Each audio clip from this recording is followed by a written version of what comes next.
প্রিয় দর্শক, শাহবাগে আজকে এই ছেলেটি জয় বাংলা বলার কারণে পুলিশ তাকে নিয়ে যাচ্ছে।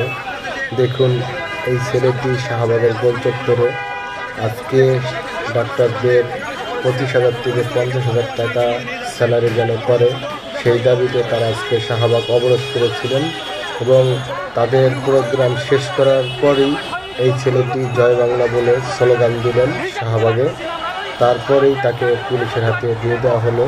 সেই পুলিশ তাকে নিয়ে যাচ্ছে। দেখুন, জয় বাংলা বলার কারণে সেই ছেলেটিকে নিয়ে যাচ্ছে এবং ছেলেটি কী বলে চলুন আপনাদেরকে আমরা দেখানোর চেষ্টা করি।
আজকে আমার ছুটি ছিল, আমি ঘুরতে আসছিল, এখানে নামাজ পড়ছি, নামাজ পড়ে এখান থেকে অনেক লোক এখানে